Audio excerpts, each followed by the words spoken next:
Bismillahirrahmanirrahim. Assalamualaikum warahmatullahi wabarakatuh. Alhamdulillah Robbis shrah li sodri wa yassir li amri wahlul 'uqdatam min lisani yafqahu qawli amma ba'du. Puji dan syukur marilah kita panjatkan kehadirat Allah Subhanahu wa taala. Salawat serta salam semoga tercurah limpahkan kepada baginda Nabi besar kita Muhammad sallallahu alaihi wasallam. Pada kesempatan kali ini saya dan kawan-kawan saya akan sedikit sharing kepada kalian yang sedang menonton video kami.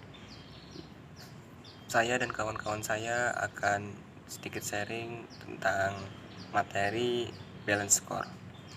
Langsung aja kita ke pembahasan. Pembahasan yang pertama akan dijelaskan oleh saudara Rifki Ali. Saya persilahkan. Materi pertama ialah tentang konsep dasar balance scorecard. Konsep balance scorecard atau biasa disingkat BSC dikembangkan dan diperkenalkan oleh Robert Kaplan dan David Norton pada tahun 1992 untuk membantu akuntan manajemen memberikan lebih banyak informasi tentang keberhasilan perusahaan dalam menerapkan strategi.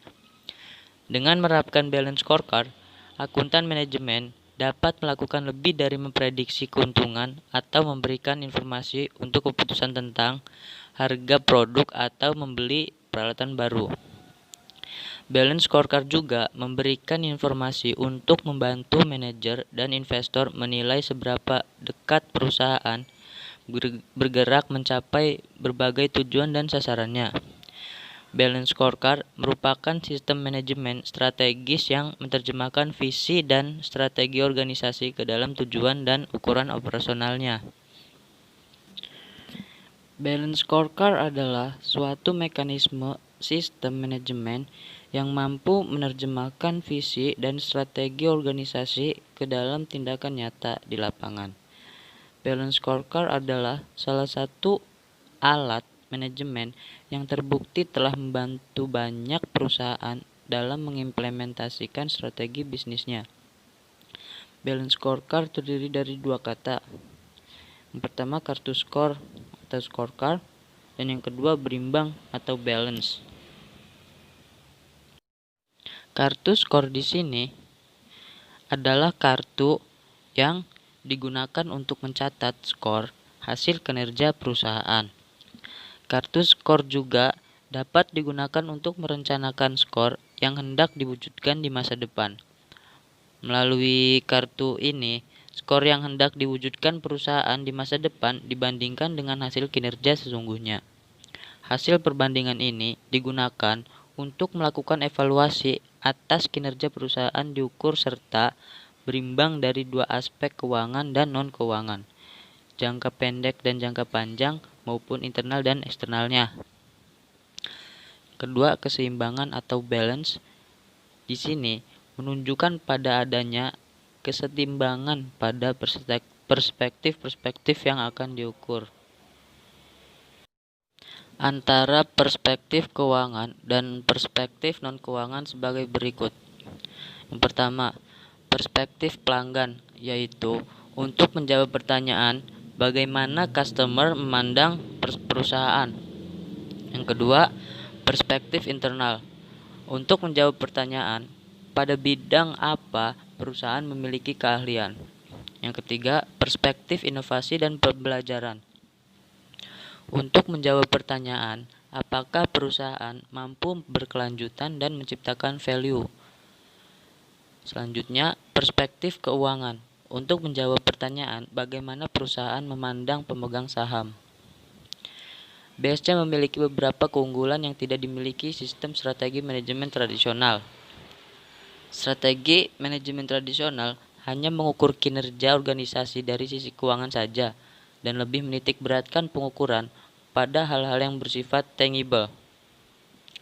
Namun, perkembangan bisnis menuntut untuk mengubah pandangan bahwa hal-hal intangible juga berperan dalam kemajuan organisasi. BSC menjawab kebutuhan tersebut melalui sistem manajemen strategi kontemporer yang terdiri dari 4 perspektif.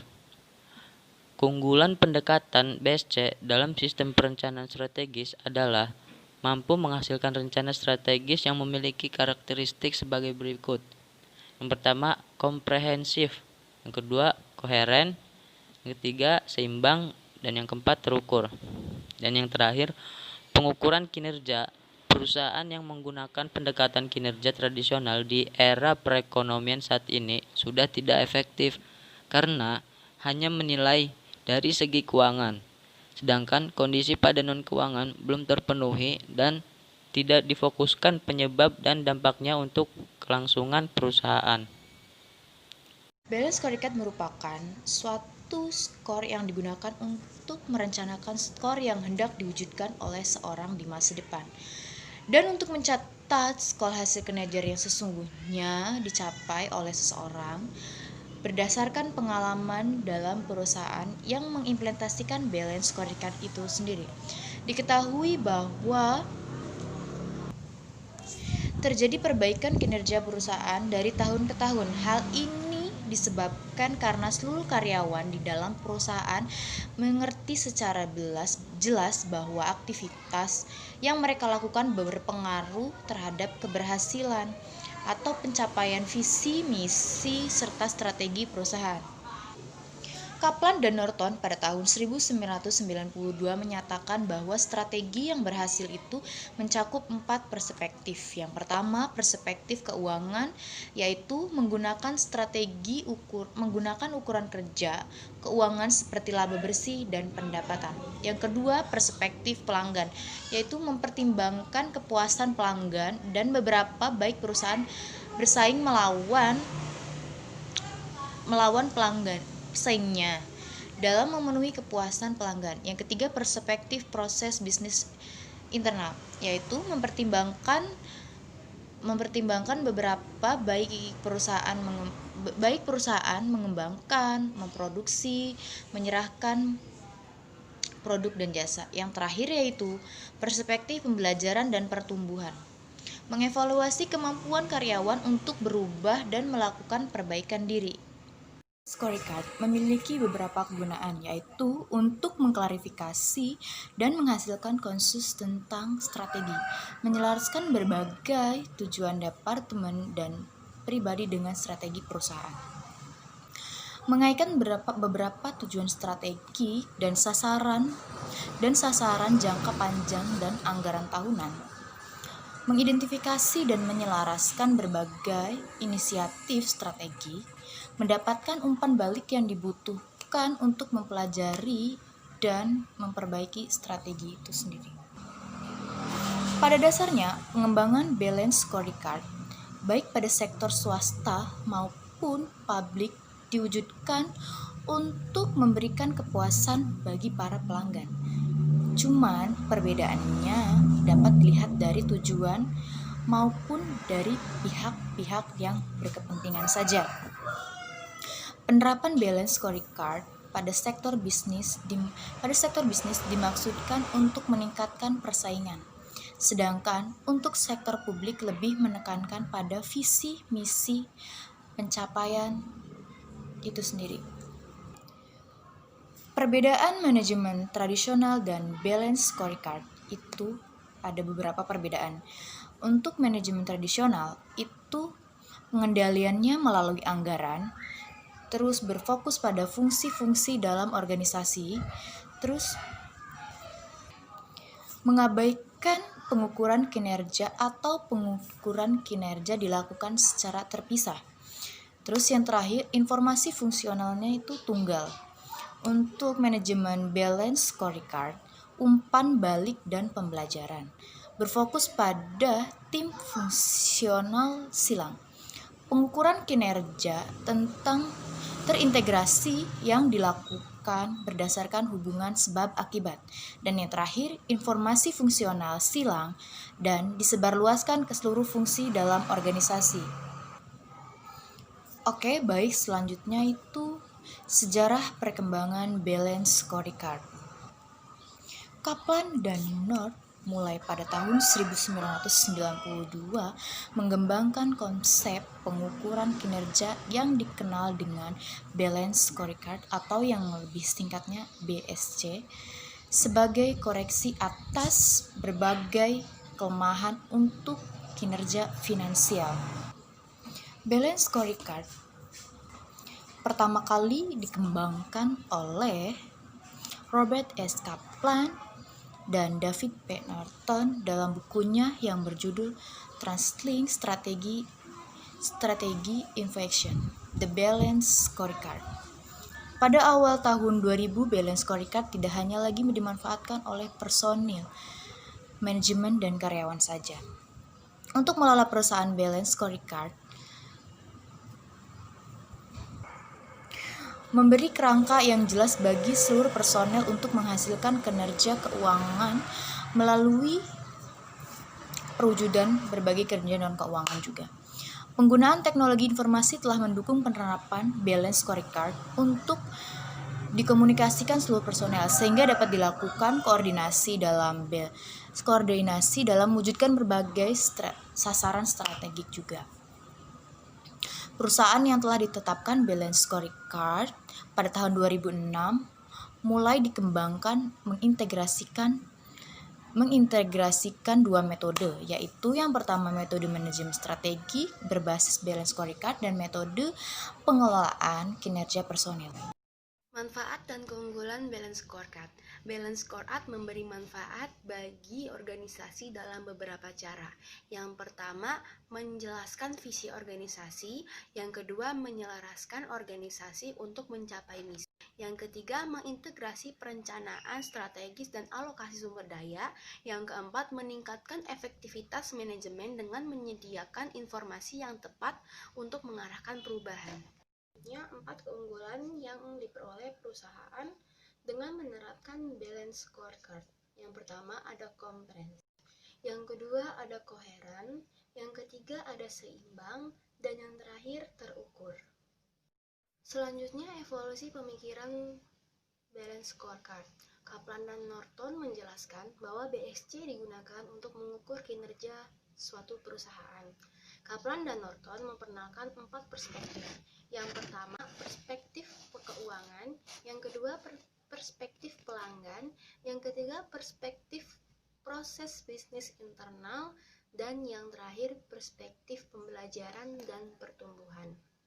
Setelah pemikiran Kaplan dan Norton yang menjadikan BSC sebagai sistem baru pengukuran kinerja, BSC mengalami evolusi atau perkembangan pemikiran sampai saat ini. Terdapat 3 pemikiran penting tentang hasil riset yang menunjukkan adanya perubahan kinerja atau pemikiran BSC. Studi pertama dilakukan oleh Lip Salteno. Studi mereka berdua bertujuan untuk menguji pengaruh karakteristik BSC atau ukuran untuk banyak unit versus untuk unit tertentu terhadap evaluasi atasan atas kinerja unit. Studi tersebut menjelaskan bahwa ukuran umum atau Common Workwear Division, sedangkan ukuran unik atau Unique Measures adalah ukuran BSC yang hanya berlaku untuk satu divisi saja. Dalam 20 tahun terakhir, Balance Scorecard atau BSC telah dianggap sebagai sistem pengukuran kinerja efektif. Dalam dekade terakhir, BSC secara bertahap terhubung dengan tujuan manajemen strategis dan pengendalian kinerja. Namun, para ahli masih tidak pasti tentang hubungan sebab akibat antara BSC dan peningkatan prestasi tujuan atau sasaran strategis dan kinerja. Selanjutnya, jadi di sini saya akan menyebutkan contoh ukuran kinerja dari perspektif keuangan yang bisa digunakan untuk berbagai jenis perusahaan dan organisasi. Jadi contohnya itu 1. Return on Investment atau ROI, yang kedua Return on Sales, yang ketiga Return on Asset atau ROA, yang keempat laba bersih, yang kelima penjualan bersih atau net sales, yang keenam peringkat kredit atau credit rating, yang ketujuh sumbangan yang diterima atau donation received, yang kedelapan pendapatan berlangganan, yang kesembilan harga saham, dan kesepuluh profit per karyawan. Selanjutnya, perspektif keuangan ini kebanyakan bisnis di dunia berorientasi pada perspektif keuangan seperti orientasi pada laba bersih atau net income, arus kas, dan memaksimalkan nilai pemegang saham atau shareholders value. Fakta ini menunjukkan bahwa balance sheet scorecard tidak akan lengkap tanpa mempertimbangkan profitabilitas pemegang saham. Jadi, di setiap organisasi juga membutuhkan keuangan karena untuk dapat memberikan fasilitas pelayanan, memenangkan pemilu, atau memadamkan api, tentu membutuhkan uang. Selanjutnya, meskipun organisasi-organisasi tersebut tidak berorientasi pada mencari keuntungan dalam hal membeli atau menjual produknya, tetapi tetap saja membutuhkan dan untuk mencapai tujuan mulia mereka. Dan di sini dapat disimpulkan bahwa perspektif keuangan berlaku untuk setiap organisasi, tidak memandang apakah entitas tersebut dibentuk dengan tujuan untuk memperoleh keuntungan atau tidak. Selanjutnya, perspektif pelanggan. Jadi, perspektif pelanggan atau customer merupakan pihak yang secara aktual memberikan pendapatan penjualan kepada perusahaan. Jadi dia ini memberikan pendapatan penjualannya kepada perusahaan. Nah, pada konsep balance sheet scorecard, perspektif ini dianggap penting dan krusial bagi strategi perusahaan. Jadi ini penting banget untuk strategi perusahaan dalam konsep balance sheet scorecard. Selanjutnya, pelanggan yang menyukai bisnis yang dijalankan perusahaan dan senantiasa membeli produk perusahaan merupakan kunci pendapatan penjualan di masa depan.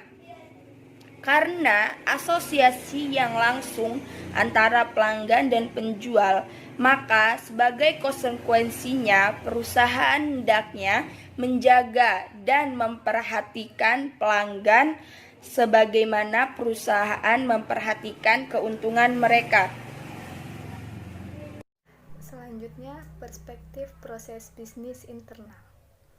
Dalam perspektif ini, perusahaan melakukan pengukuran terhadap semua aktivitas yang dilakukan oleh perusahaan, baik manajer maupun karyawan, untuk menciptakan produk yang dapat memberikan kepuasan tertentu bagi customer dan para pemegang saham.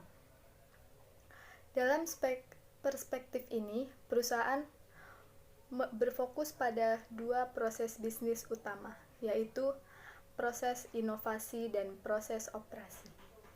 Proses inovasi merupakan suatu proses yang paling penting. Efisien dan efektivitas serta ketetapan waktu dari proses inovasi ini akan mendorong terjadinya efisiensi biaya pada proses penciptaan nilai tambah bagi customer. Secara garis besar, proses inovasi terbagi menjadi dua, yaitu pengukuran terhadap proses inovasi yang bersifat penelitian dasar dan terapan.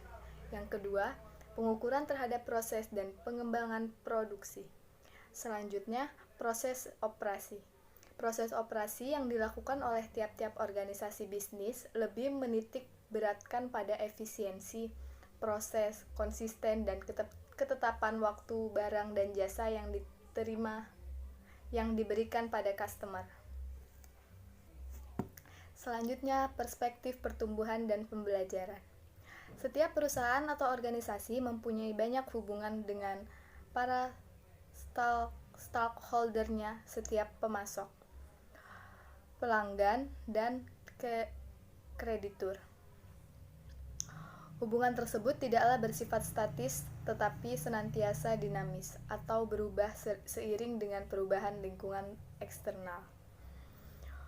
Oleh karena itu, kemampuan karyawan untuk belajar tumbuh, menginspirasi perubahan, dan berinteraksi terhadap lingkungan eksternal benar-benar penting bagi penghasilan perusahaan.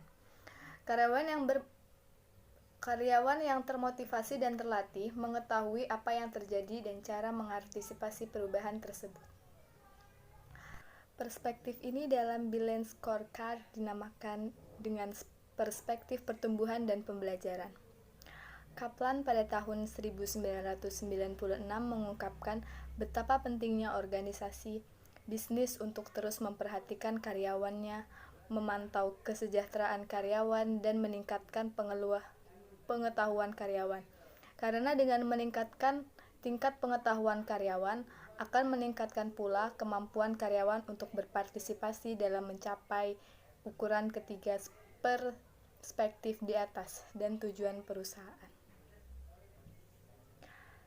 Selanjutnya, 3 dimensi penting yang harus diperhatikan untuk melakukan pengukuran. Yang pertama, kemampuan karyawan. Kemampuan karyawan dilakukan dengan menggunakan 3 faktor. Yang pertama, pengukuran terhadap kepuasan karyawan. Yang kedua, pengukuran terhadap perputaran karyawan dalam perusahaan. Dan yang ketiga, pengukuran terhadap produktivitas karyawan. Yang kedua, kemampuan sistem informasi. Kualitas karyawan dan produktivitas karyawan juga dipengaruhi oleh kemudahan akses yang diperoleh karyawan terhadap sistem informasi, sehingga karyawan akan memiliki kinerja yang baik. Yang ketiga, motivasi, pemberian wewenang, dan pembatasan wewenang karyawan. Meskipun karyawan sudah dibekali dengan akses informasi yang begitu bagus, tetapi apabila karyawan tidak memiliki motivasi untuk meningkatkan kinerja, maka semua itu akan sia-sia saja. Sehingga perlu dilakukan berbagai usaha untuk meningkatkan motivasi karyawan dalam bekerja. Terima kasih. Di sini saya akan sedikit membahas tentang implementasi balance score. Di dalam implementasi balance score ada beberapa langkah yang mesti kita perlu ketahui. Kita masuk ke langkah yang pertama. Di dalam langkah pertama, dalam mengimplementasikan balance score itu adalah tim yang telah disusun melakukan identifikasi data yang diperlukan untuk mengimplementasikan balance score. Selanjutnya, menentukan teknologi informasi yang digunakan untuk memudahkan proses mengkomunikasikan balance score. Implementasi dari balance score tidak bisa langsung dilakukan pada setiap unit organisasi secara bersamaan, tetapi harus dilakukan secara bertahap. Nah, selanjutnya yaitu langkah kedua. Di dalam langkah kedua itu adalah membangun skor secara menyeluruh. Pada awalnya, balance score dibuat pada tingkat organisasi, yang kemudian diterjemahkan ke dalam balance score unit-unit dalam organisasi. Diterjemahkan lagi ke dalam balance score departemen. Dan yang terakhir adalah balance score tim atau individu. Pada tahapan ini, tim yang terbentuk mengkomunikasikan inisiatif, strategis, dan ukuran yang dibutuhkan untuk setiap perspektif kepada manajer dari masing-masing unit organisasi. Selanjutnya, manajer itu dari setiap unit organisasi berpartisipasi dalam menentukan ukuran dari setiap proses yang dilakukan oleh unitnya. Pada tahapan ini terjadi pertukaran informasi dari tim pusat kepada manajer unit dan sebaliknya. Langkah ketiga adalah menggunakan data skor unit untuk mengevaluasi dan peningkatan. Kita masuk ke contoh penerapan BSC. Di dalam contoh penerapan BSC atau balance score ada 2 contoh. Yang pertama ada strategi korporat dan juga ada perspektif balance score. Kita ke strategi korporat dulu ya. Apa sih strategi korporat itu? Nah, kita akan bahas di sini. Strategi korporat itu dalam kasus asosiasi olahraga atau klub manajemen olahraga Perspektif strategis yang paling dinomorsatukan adalah berupaya menampilkan kesuksesan atau keberhasilan dalam jangka panjang. Tujuan strategis dapat dibagi lebih lanjut atas dasar beberapa kriteria. Dapat menguji strategi dalam kaitannya dengan jangka waktu. Ada jangka pendek, jangka menengah, dan jangka panjang. Kita masuk ke perspektif BSC atau perspektif balance score.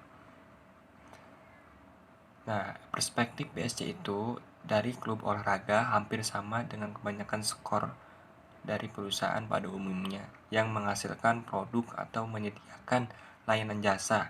Perspektif BSC bagi klub olahraga juga meliputi perspektif keuangan atau finansial perspektif, proses internal yang efektif dan terdefinisi dengan jelas, kebutuhan untuk melakukan pengembangan atau pengelolaan lingkungan pelanggan atau customer perspective. Selanjutnya kita akan masuk ke The Balance Score mengelola perubahan. The Balance Score ini pertama diperkenalkan oleh Kaplan dan Norton dalam mengeksekusi strategi menjadi kenyataan atau turning strategi into action, menekankan pentingnya melakukan perubahan yang drastis dan mendasar menggunakan pendekatan sistem manajemen baru yang lebih dapat mengatasi hambatan dalam melakukan perubahan. Untuk itu, The Balance Score menawarkan suatu sistem manajemen bagi organisasi untuk mengimplementasikan strategi melalui suatu tahapan. Diawali dengan merumuskan kembali misi, visi, dan strategi, serta menerjemahkan dalam balance score sebagai ukuran sukses secara selaras dan fokus. Itulah konsep dari The Balance Score mengelola perubahan. Terima kasih. Konsep balancing scorecard mengukur kinerja organisasi. Menurut Kaplan dan Norton pada tahun 1990 memimpin penelitian pada beberapa perusahaan yang menggunakan metode baru pengukuran kinerja organisasi. Dari studi tersebut diyakini bahwa ukuran kinerja finansial telah tidak efektif dan tidak memberikan dampak pada kemampuan organisasi menciptakan nilai. Dan ditegaskan bahwa ukuran kinerja harus mencakup keseluruhan kegiatan organisasi yang meliputi customer issue, internal business process, employment activities, dan shareholder concrete. Kinerja finansial untuk kepentingan pemegang saham adalah hasil dari kinerja non-finansial atau kinerja organisasi, memenuhi kepentingan stakeholders yang terdiri dari pelanggan, karyawan, dan manajer proses. Untuk mengoptimalkan potensi dan kemampuan mengeksploitasi sumber daya, mengoptimalkan output. Karena itu, untuk membangun kinerja excellent, perusahaan perlu memberikan perhatian khusus pada perkembangan. Selanjutnya yaitu mengkaitkan kompensasi dengan balance scorecard. Intensif berupa kompensasi untuk para karyawan seperti bonus dapat dan mungkin harus dikaitkan dalam mengukur kinerja balance scorecard. Namun demikian, hal ini hanya dapat dilakukan jika organisasi telah berhasil menjalankan scorecard selama beberapa waktu, mungkin 1 tahun atau lebih. Para manajer harus yakin bahwa ukuran kinerja tersebut dapat diandalkan, masuk akal, dan dapat dipahami oleh pihak yang dievaluasi, dan tidak mudah dimanipulasi. Seperti yang disampaikan oleh Robert Kaplan dan David Norton, mencipta konsep balance scorecard. Kompensasi merupakan kekuatan yang begitu besar sehingga Anda harus cukup yakin bahwa Anda telah memiliki ukuran yang tepat dan data ukuran yang baik sebelum mencoba mengaitkan. Selanjutnya yaitu penggunaan balance sheet scorecard sebagai sebuah sistem manajemen strategi. Dalam perkembangan selanjutnya, balance scorecard tidak hanya dipakai untuk mengukur kinerja organisasi saja, namun perkembangan menjadi inti sistem manajemen strategi. Lebih dari sekedar pengukuran, Balance Scorecard merupakan sistem manajemen yang memotivasi breakthrough improvement dalam semua bidang kritis seperti produk, proses, strategi, customer, dan pengembangan pasar. Ada 4 proses manajemen strategi yang mengkombinasikan tujuan jangka panjang, dana jangka pendek secara optimal yang meliputi 1. Proses translating the vision atau proses menerjemahkan visi. Kedua yaitu proses communication and linking. Yang ketiga yaitu proses business planning atau perencanaan bisnis. Yang keempat yaitu proses feedback and learning atau umpan balik dan pembelajaran. Selanjutnya yaitu keunggulan Balance Sheet Scorecard dapat mengukur kinerja tradisional. Satu, merupakan konsep pengukuran yang komprehensif.